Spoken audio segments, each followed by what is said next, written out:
अस्सलाम वालेकुम दोस्तों, आज मैं आपको बताऊंगा खतूनी नंबर क्या होता है। इससे पहले मौज़ा के बारे में आपने जाना और खेवट के बारे में, ठीक है। और आज हम खतूनी नंबर के बारे में जानेंगे। मौज़ा भी बन गया, इसमें खेवट नंबर भी लग गया। अब खेवट में बहुत सारे मालिकान हैं, किसी के पास 5 एकड़ है, किसी के पास 10 एकड़ है और किसी के पास 2 एकड़ है।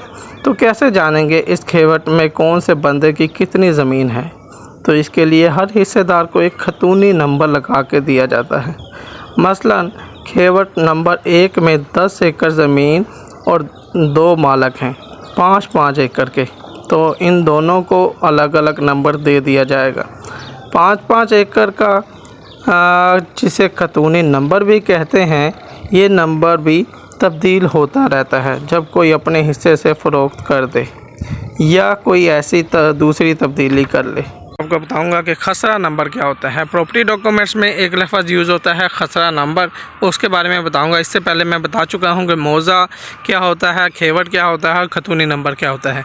इसके बाद लास्ट एग्जांपल में खतूनी नंबर में मैंने आपको बताया कि किसी भी 5 एकड़ या 10 एकड़ के हिस्से को हम एक नंबर लगा देते हैं जिसे हम खतूनी नंबर कहते हैं, खेतों के, ठीक है। अब ये खतूनी नंबर में 5 एकड़ है या 10 एकड़ है, अब हर एक एकड़ को एक नंबर दिया जाता है, ठीक है। उसको कहते हैं खसरा नंबर। अब इस खसरा नंबर में जो 1 एकड़ है उसकी पैमाइश की जाती है चारों तरफ से, उसकी चौड़ाई क्या है, लंबाई क्या है, उसमें खसरा नंबर होता है हर एक। ये अगर आप सेल भी करते हैं तब भी आपका ये खसरा नंबर चेंज नहीं होता। खतूनी नंबर चेंज हो जाता है लेकिन खसरा नंबर चेंज नहीं होता। तो जैसे कि ये आपके सामने खेत है, तो ये इसमें हर एक एकड़ को एक नंबर दिया गया है। वो 1 एकड़ है, ये 1 एकड़ है, उसको कुछ और नंबर है, इसका कुछ और नंबर है, ठीक है।